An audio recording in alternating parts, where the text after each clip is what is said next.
Qual projeto e profissional que mais serviram como referência e inspiração ao longo da sua carreira e por quê?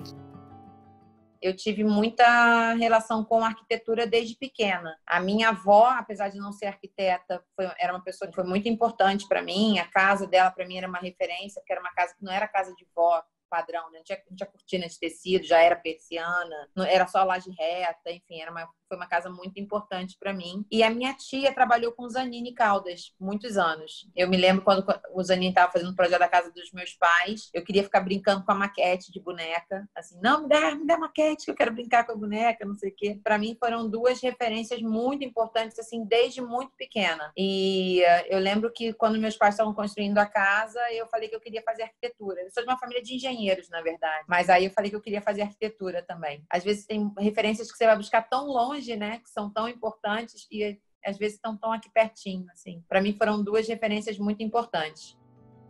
Qual solução de projeto ou produto que mais impactou a vida de um cliente nos últimos anos? Alguns anos atrás, num Casa Cor aqui no Rio, uma mesa de blocos, que não é, enfim, uma coisa que a gente inventou, mas que a gente mesmo reproduziu isso em outro evento. A gente usou também no Casa Cor de 2016 e a gente já usou na casa de clientes. Já vi outros arquitetos, outros escritórios fazendo muito parecido. O Alessandro Giraldi, que é um cara que a gente trabalha muito na coisa das perspectivas, usou na casa dele, botou uma foto um dia desse, assim, eu conheço essa mesa. A gente tem usado muito lona tensionada e iluminada em banheiros, por conta da iluminação mais difusa. Isso a gente tem usado desde 2016, a gente usa em 90% dos nossos projetos. Como um erro ou um aparente erro na época foi determinante para o sucesso atual do seu escritório? Você tem algum fracasso favorito? Eu acho que a gente sempre erra tentando acertar e todos os erros eu acho que faz a gente crescer, né? Eu acho que a gente teve uma época, por exemplo, no escritório, que o escritório foi enorme. Assim, teve uma época que a gente fazia, sei lá, 90% dos lançamentos imobiliários no Rio. O escritório chegou a ter, sei lá, 30 pessoas no escritório. Mas foi um momento que a gente fez tão a coisa do copy-paste, sabe? Assim, que a solução que comercialmente era interessante para a construtora, aquilo se repetia tanto que a gente perdeu um pouco da coisa de você pensar projeto a projeto. E quando eu percebi que isso estava acontecendo, foi uma vez que um amigo encontrou comigo na rua e falou assim, poxa, eu estava fazendo projeto, queria tanto que você tivesse feito. Eu falei assim, mas por que você não me ligou? Eu falei assim, não, porque você não está fazendo só a construtora? Eu falei assim, não, a gente faz projeto de tudo quanto é tipo. Ele, não, mas eu achei que você estava fazendo só construtora, eu tô vendo você em todos os lançamentos. Eu falei assim, não, mas... E aí eu lembro que pela primeira vez eu contratei uma assessoria de imprensa para desmentir isso no meio, né? Assim, gente, as pessoas têm que entender que eu não faço só construtora, sabe? E aí a gente acabou optando por não fazer mais construtora. Assim, a gente deixou de fazer o que talvez fosse a maior receita do escritório, né? Para fazer o que a gente mais acreditava que eram projetos realmente personalizados. Isso fez, acho que, o escritório ter a assinatura que ele tem hoje. Se você tivesse um post no Instagram que todos os donos de escritórios de interiores do Brasil fossem ver, qual seria a mensagem e por quê? Vou plagiar o Márcio Kogan, pode? Todo projeto começa com 7. Chegar a 10 ou chegar a 4 depende do cliente. Não existe cliente incrível e arquiteto incrível. Existe a junção dos dois. Nem sempre você vai ser o melhor arquiteto para qualquer cliente. E nem sempre um cliente que é tido como difícil vai ser difícil para você. Eu acho que tem que ser uma coisa de, sabe, as energias baterem. Eu acho que a gente tem a certeza que o projeto deu certo a hora que o cliente liga. Nossa, tô com saudade de você. Passa aqui para tomar um café. Porque você ficou tanto tempo ali na vida do cliente falando com ele toda semana que quando acaba, tipo, você vira amigo.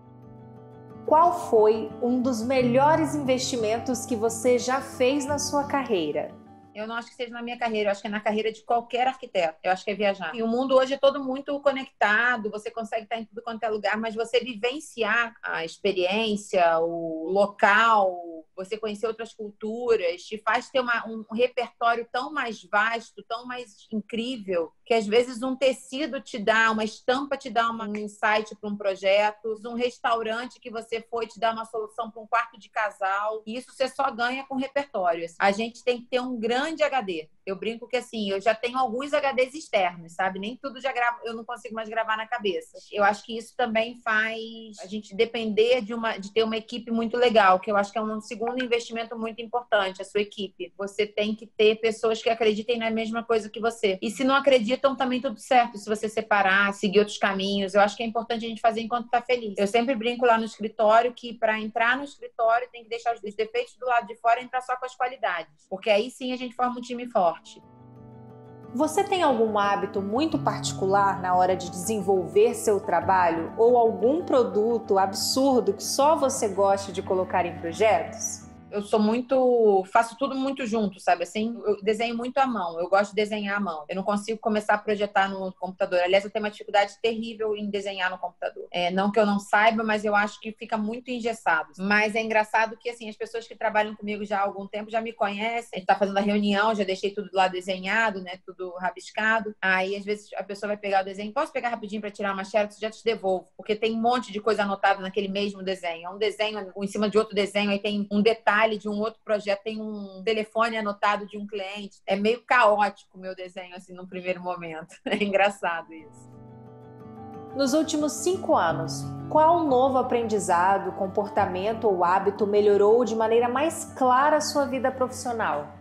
De organização. Você ter uma boa organização te faz você ter menos retrabalho, te faz você achar as coisas quando você quer. Se você organiza seu tempo, você não precisa trabalhar. Eu tinha uma coisa muito assim, eu tenho que trabalhar a qualquer hora, eu tenho que trabalhar de madrugada. O cliente só pode ser atendido no final de semana, então eu tenho que ir final de semana atender o cliente. Eu acho que não. Eu acho que é tudo uma questão de organização. O combinado nunca sai caro. E eu falo isso com muita gente, assim, o profissional, né, tipo, acho que ele tem que fazer o que está confortável para ele. Eu não tenho nenhum problema de falar com nenhum cliente de madrugada, de falar com um cliente no final de semana. Faço isso tranquilamente quando é possível. Quando não é possível, eu falo, olha, hoje não dá para eu falar, a gente se fala segunda-feira. E assim, os clientes costumam entender isso, porque eu acho que isso depende muito mais da nossa postura do que da postura do cliente. Porque eu tenho uma grande amiga que ela fala isso, assim, você já viu o dentista te atender domingo, 2 horas da tarde?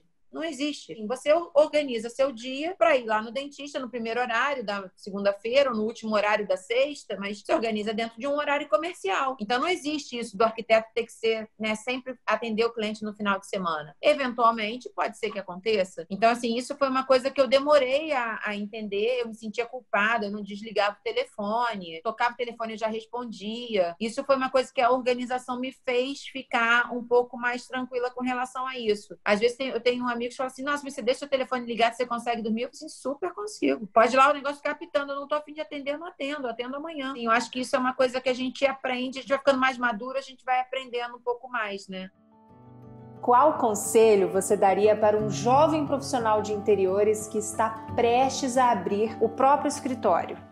Entender que você não é só um arquiteto, você tem que entender o seu negócio como uma empresa. Então, você tem que organizar as suas coisas, você tem que organizar seu fluxo de caixa, você tem que entender o preço do seu serviço. Eu acho que, assim, você tem que se dar valor antes de qualquer pessoa te dar valor. Então, isso eu acho que é importante, assim, saber precificar essas coisas. Eu lembro que no comecinho, assim, quando eu comecei o escritório, eu lembro que eu não tinha, por exemplo, Prolabore. Eu tinha mês que eu faturava muito, achava, nossa, ganhei muito. Aí tinha mês que eu não faturava tanto assim, assim, nossa, esse mês, né? E aí, quando você ia ver no final do ano, se fosse tirar uma média, tinha sido um ano bom, mas não tinha sido um ano excelente. E você ficava com aquele número excelente na cabeça. Nossa, faturei a beça esse ano. Meu irmão foi uma pessoa muito importante para mim no começo. Meu irmão é administrador, né? E ele foi meu sócio no começo do escritório. Tem que entender que a gente nunca vai ser um excelente escritório de arquitetura se ele não for a parte criativa incrível, ótimo, isso é obrigação. Eu acho que a gente tem que fazer coisas bonitas que funcionem na prática, no dia a dia, mas eu acho que você tem que ter uma organização de empresa para você ter um bom escritório, senão é melhor que você seja um funcionário de um outro escritório. Eu acho que a partir do momento que você se propõe a ter o seu negócio, você tem que entender que você tem conta de luz para pagar, que você tem aluguel para pagar, você tem que comprar os programas, não pode trabalhar com programa pirata, você tem que fazer tudo direitinho, e isso custa dinheiro. Então, o seu trabalho tem que custar dinheiro também, porque senão você não paga esses custos. E incentivar demais a vaidade pessoal, eu acho. Por exemplo, os próprios eventos, assim, Casa Cor. Eu sempre levei a Casa Cor como uma questão institucional.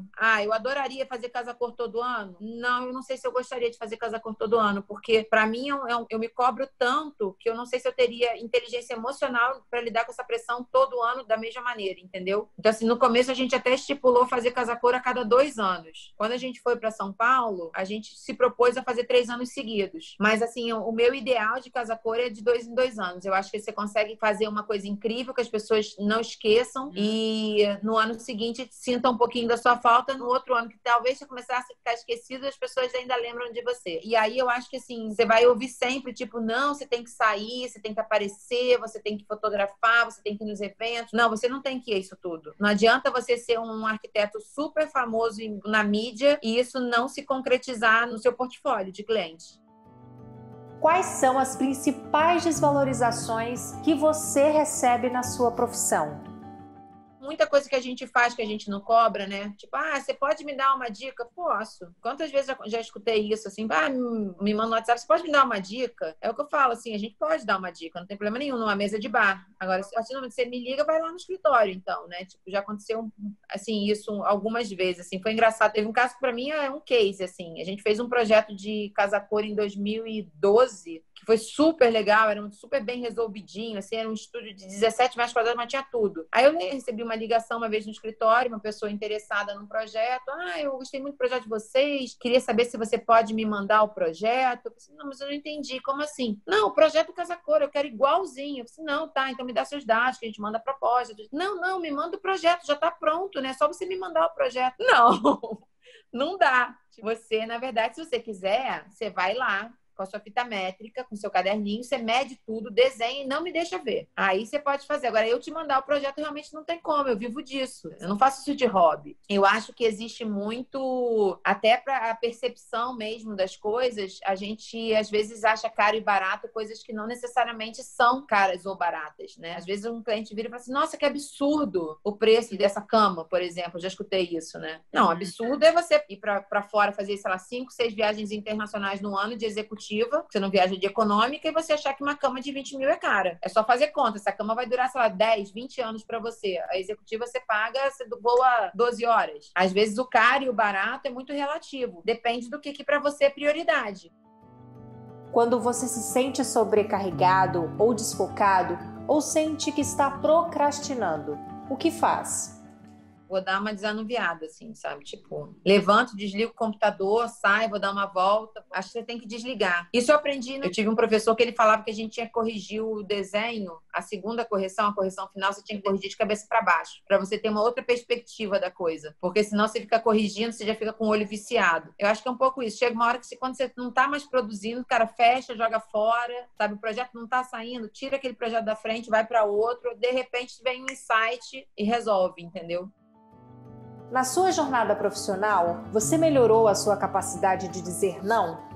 Eu ainda tenho que aprender a dizer alguns não, mas eu aprendi a dizer um monte. Falo não com uma facilidade absurda hoje. Não, não dá, não é assim. Eu tive um cliente que uma vez ele virou para mim e falou assim, lá no escritório a gente cobra o projeto separado de algumas coisas, né? Por exemplo, plotagens. O cliente paga quantas plotagens ele quiser do projeto dele, porque tinha cliente que às vezes pedia 5 cópias para mandar para 5 construtoras diferentes orçarem. Isso não é custo do escritório, isso é custo do cliente. O escritório entrega uma, as outras 4 é custo do cliente. Tinha lá no contrato dizendo que as plotagens eram por conta do cliente. Ele, mas isso é um absurdo. Tô pagando sei lá quantos R$ 1.000 num projeto, você vai me cobrar o quê? 500 pratas? Sim, vou. Se você for gastar R$ 500, você vai gastar R$ 500. Se você gastar R$ 5.000, você vai gastar R$ 5.000. Mas esse custo é seu, não é meu. Mas isso é um absurdo. Eu falei, não, absurdo não. Por exemplo, você não é médico? Sou médico. Uhum. Então, quando eu vou no seu consultório, você me cobra o quê? A consulta, certo? Certo. O remédio está incluso? Não, mas o remédio para pressão não custa R$ 80? Por que não está incluso na sua consulta? Porque você não sabe se você vai precisar ou não. Eu falei assim, pois é, a mesma coisa. A gente é médico de casa, entendeu? Então você não tem a solução perfeita da sua casa, não está tudo ali no valor. Então pode ser que eu tenha que ir mais vezes à sua obra, pode ser que eu tenha que fazer mais plotagens. Então tudo que a gente consegue mensurar, a gente te dá quanto que é o normal e todo o extra a gente te cobra. Agora, o que a gente não consegue mensurar, realmente aí é custo nosso. Se eu quiser fazer 3 vezes o seu projeto, eu faço 3 vezes o seu projeto. Se eu quiser, se você quiser, aí é o custo seu, né? Mas se a gente achar que tem uma solução melhor, a gente sempre vai dar.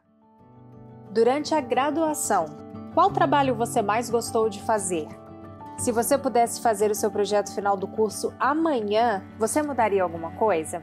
Na minha graduação, eu fiz um projeto muito maior do que o que eu faço hoje, numa escala, tipo, realmente urbanística. O Mackenzie tem isso. O Mackenzie é uma faculdade muito técnica. Então, assim, você não pode se formar desenhando uma casa, por exemplo. Você tem que desenhar um edifício de uso público, com X metros quadrados. Não sei se ainda é assim, mas na minha época era. E aí eu fiz um projeto usando o espelho da Baía de Guanabara como transporte de passageiros, que já existe Rio, Niterói, as barcas e o catamarã, mas a gente fez isso, sei lá, 8, 10 pontos. E aí eu desenhei 3 estações. Acho que eu não mudaria muita coisa. Eu gostei do projeto, achei que ficou incrível. Eu até peguei nesse projeto esses dias. Estava arrumando as coisas aqui em casa, achei os croquis dele. Achei que ficou super legal, assim, foi um trabalho muito bacana, assim, a gente ganhou, enfim, uma menção honrosa na época, com um trabalho de graduação, foi um trabalho legal.